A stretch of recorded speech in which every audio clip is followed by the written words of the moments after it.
Why we did this study? When a hemophilic patient with a hemarthrosis of knee comes to our casualty, we being orthopedician always have a dilemma whether how to treat these patients. The first approach is to manage them conservatively as per the past literature and the current guidelines, that is by analgesics, limb immobilization, ice pack fomentation, and oral tranexamic acid. The other approach which we did in our study is to give an additional trial of therapeutic aspiration in addition to the routine protocol of conservative management. This is how our study began.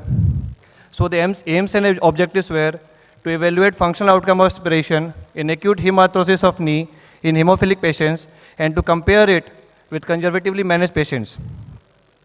Our study was a randomized prospective control study of 1 year duration with a sample size of 120 patients equally divided among the conservative and aspiration group of 60 each. After obtaining the demographic data and under the appropriate factor infusion of 40%, we randomly allocated the patients in 2 groups. We evaluated the patients' functional outcome on the basis of hemophilia joint health score and pain in terms of visual analog score.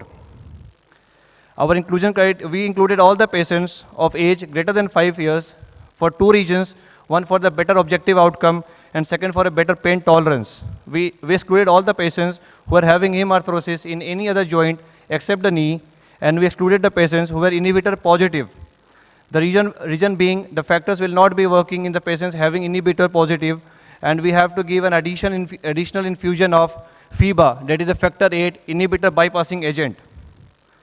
So here are the 2 groups, that is a group A who were managed conservatively on analgesics, preferably paracetamol or tramadol.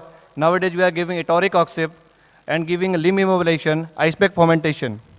And the second group, that is the group B, we managed them with an additional trial of therapeutic aspiration in addition to the routine protocol of conservative management.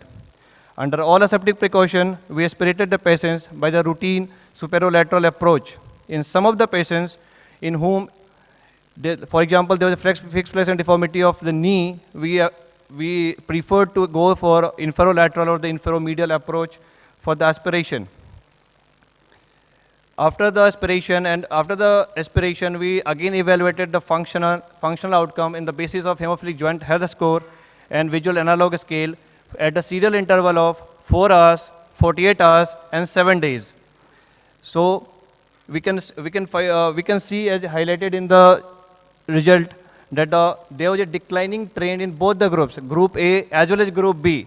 There is a declining trend in the hemophilic joint health score and the visual analog score for both the groups, but the decline in the hemophilic joint health score and the visual analog score as in group B as compared to group A was statistically significant. The same can be seen in a diagram, in a representation of a line diagram. There is a declining trend. There is a declining trend in both the groups, but decline in the group to whom we aspirated, that is the group B, it is significantly better as compared to the group A. The similar result was seen in the pain relief in the terms of visual analog scale, where we did at the serial interval of 4 hours, 48 hours, and 7 days. And the same can be represented on a line diagram. We can see initially to begin with, the VAS score was 8.7 and 8.6 respectively in both the groups, that is the group A and the group B. But in group B, it was statistically significant as compared to the group A. So what we could conclude from our study is to advocate the joint aspiration for a better pain relief and the functional outcome